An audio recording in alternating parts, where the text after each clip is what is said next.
welcome back to my channel. So apparently I didn't think an intro was important for this video, so I'm just going to jump into the voiceover as I got busy on this collection. So as I've been selling on Etsy for a minute, I've learned that it's better to start on a collection way before you think you need it. So this footage is actually from the end of December, where I'm already working on my Valentine's Day collection. So when you're putting out products, you have to stay way ahead of the curve for it to make sense, because it takes time for your listing to get traction. So I had this idea, and it's kind of different, but I wanted to do a cowboy romance Valentine's Day collection. I love cowboy romance books, and I feel like it's kind of taken over, the bookstagram community. Everyone loves like Lala Sage, Elsie Silver, so many of these different books. So I thought about making my collection centered around that, and we'll see how it goes, because this is kind of niche. And I don't know, there's ghosts involved. It's just my aesthetic. We'll just see what happens. I'm just playing around and I enjoy the process. So, first of all, I love creating things in Procreate. I'm not very good at drawing.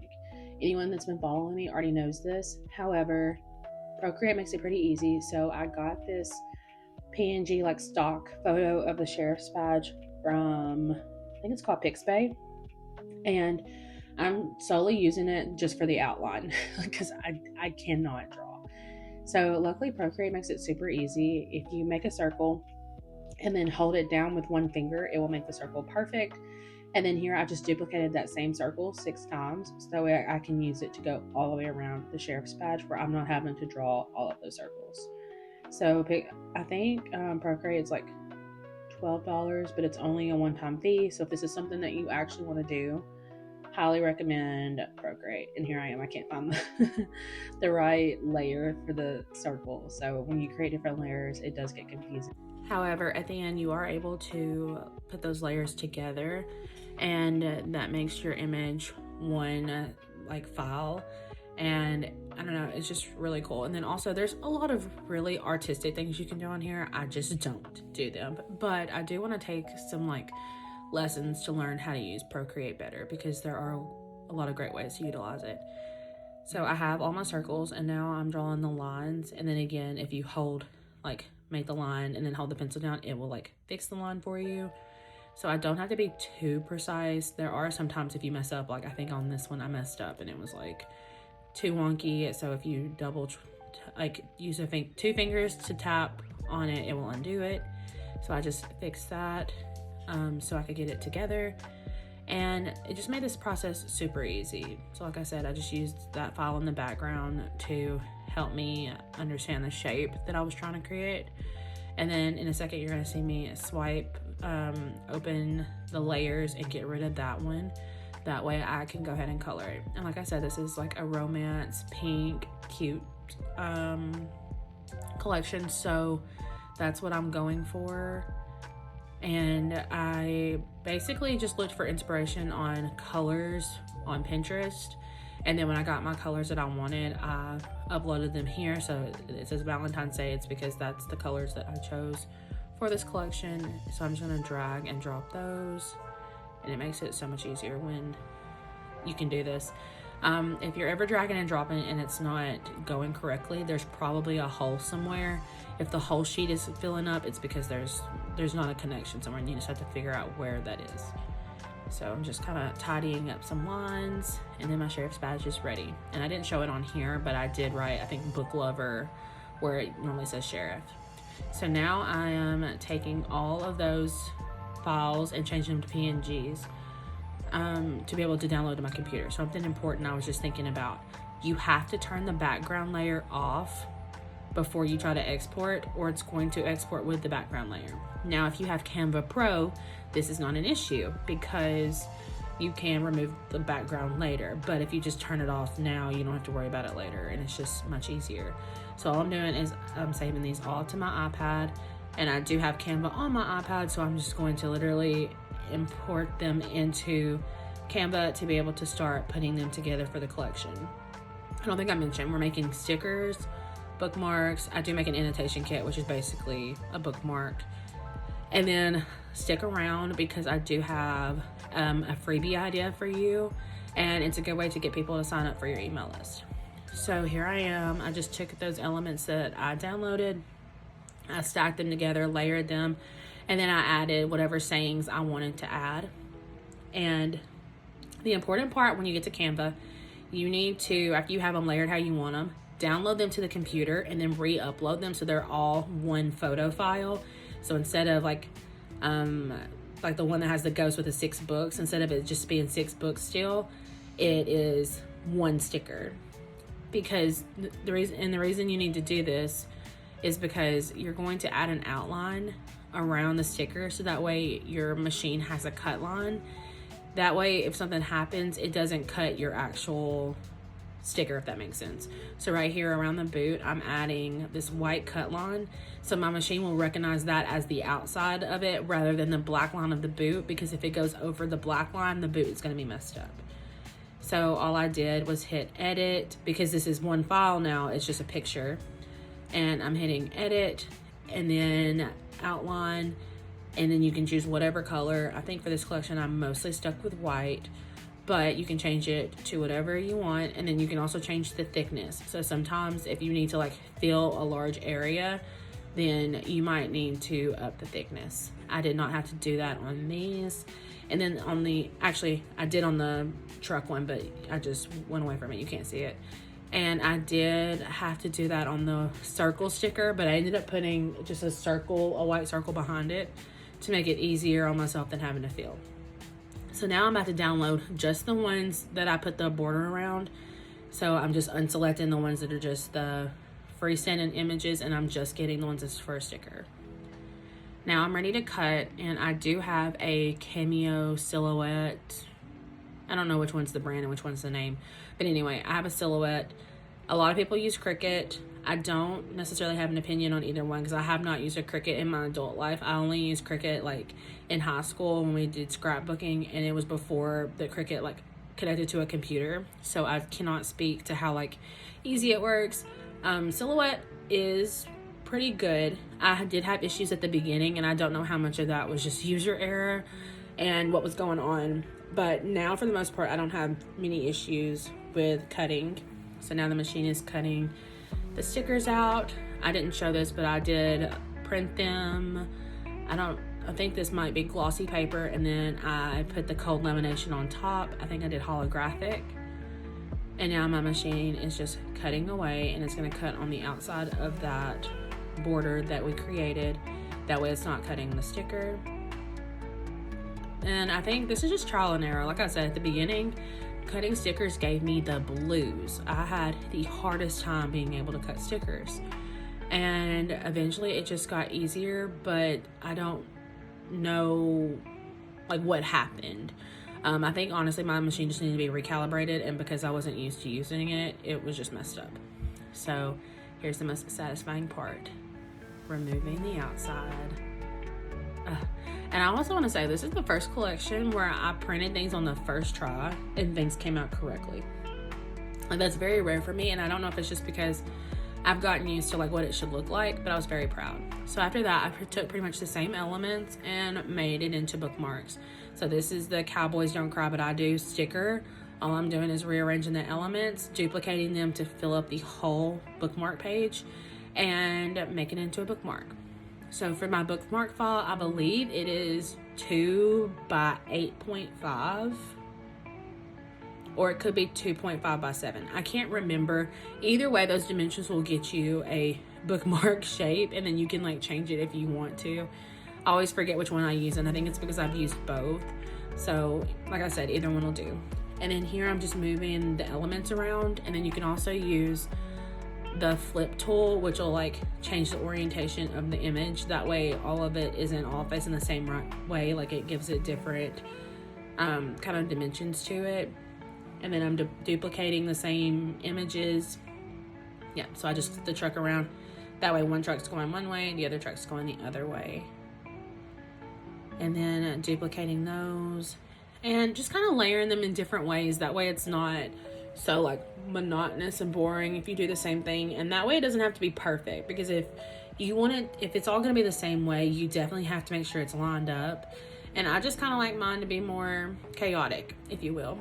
Also here I had made a shadow, I think it's the neon shadow behind it, just to kind of make the words pop a little bit more.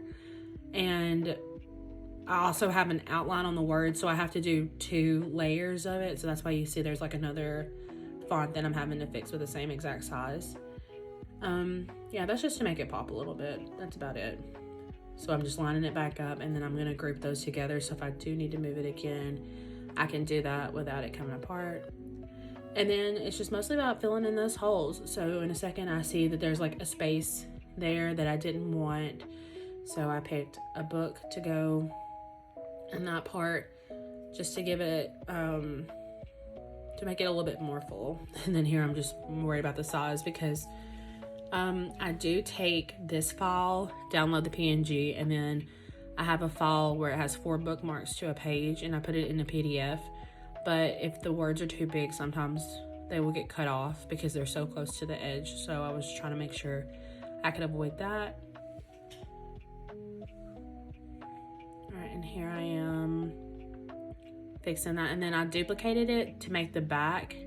And when I duplicated it, I realized the sheriff's badge was covering the truck. So it's another thing, like just paying attention to detail, because if I didn't notice that before I printed, that would have bothered me, and then I would have had to go back in and fix everything. So just like kind of combing over things before you print.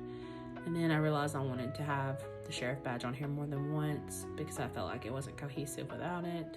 So I just added it there to the back at the top, and then I went back and put one on the front as well. So at first it's kind of just a tedious process, but I actually enjoy it. I think it's fun, like seeing it all come together. And then especially knowing that these are all images that I drew, I think that is just so fun. So they're layered together. For this collection, I was making 4 bookmarks. So I think this one's the last one that I had to make. So I changed the property of a fictional cowboy sticker into a bookmark as well. And then just adding different elements to bring it all together. And I didn't know if it was weird, because this was the only bookmark that I made that was sideways. But when I showed my husband, he was like, I think it's fine. So just following my heart. And then again, just duplicated to make the back. And I printed PDF. I used PDF print with a CMKY settings, because it's best for printing. And now it's ready to laminate. And this Fellows laminator is amazing. It's my favorite laminator. I am a teacher, so I've used, Scotch brand, different ones at school, but this is the one that I love the most, and it messes up the least. That's why I have it here at the house, because I need it to be consistent for bookmark making. And then this is actually the product photo that I posted on Etsy. This is the unedited version, because in the edited version I actually cut out the part where I just dropped it, but it's not that serious. So just showing all the products and what they look like, and I think it turned out so cute. So here I am on Etsy ready to list, and in a second you're gonna see I really struggle with this question, is it made from scratch or is it made from assembled products, because I do buy the lamination and the paper, but I don't know. And like I said before, if you've watched the video about making a listing, and if you want to know more about making a listing, I can tag it up at the top. I don't know how much that part matters, but I definitely want to do my best to make sure I'm accurate and, being transparent and honest. But it's just weird. So I did use eRank to figure out some keywords that I thought would work well. And then I was also trying the more simplified title, like Etsy's been asking for, so we'll see how that goes. So I'm uploading the photos and the video. And look how cute it turned out. I just love these photos. So here I am. I was just checking the drop down menu to make sure it looked right, because in the last video, also in the video where I showed how to make a listing, I made a mistake before it was time to post it, and I caught it. So I try to look over it in the preview to make sure everything looks right before I hit post. And you can edit, but who wants to have to do that? All right, so here's the freebie. Are you ready?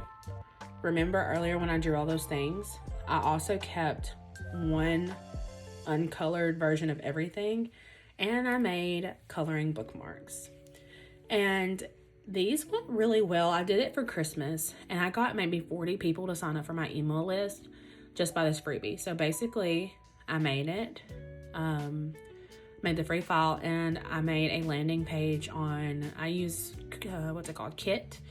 I think it was formerly known as ConvertKit. And the landing page just basically says, put in your email and I will send you this file. And like I said, for Christmas, like 40 people did it. So I already had all these elements drawn. I had everything already stylized. Like I literally just copied and pasted the words over and just changed the font to a white writing and then the effects with a black border. That way they can color it instead of it being marked in. And then I took the same elements that I already drew and just made sure I kept that black and white version. And now I have a bookmark that's meant for coloring. And people love just watching me type letters incorrectly. People love freebies, first of all. Second, like I said, they did really well before, so I thought I'd try it out again for Valentine's Day. Well, I'm going through it trying to type. But yeah, this was a really easy way. So I talked about these on my Instagram. And then I also post in a book talk Facebook group. And they allow self-promotion. I pay $20 a month. But and I can post 3 times a week. So whenever I post a freebie, people usually get really excited. And they sign up for that. And that leads them to my email list. So my email list has grown. I've got almost 300 people on it now, which is kind of amazing because at first I was like, what am I going to like be able to give people for them to sign up? So I'm very proud that I did come up with something that way I could start growing that email list, because people at the beginning were talking about how important that is. And that is the end for this collection. I made the freebie, and then I also posted it on Etsy for like 99 cents because I'm like, well, it's here and I've already made it, so why not? But I plan to do maybe an updated video on how this collection actually sold, lessons I've learned, and how I'm going to go forward. But I'm just happy that I got this up so quickly. That way it does have time before Valentine's Day to start gaining traction. So thank you so much for hanging out with me as I drew, made stickers, bookmarks, cut things, took product photos, made a listing. As always, if you have any questions or anything you want to see, let me know down below. Make sure you like and subscribe, and I'll catch you in the next one. Bye guys.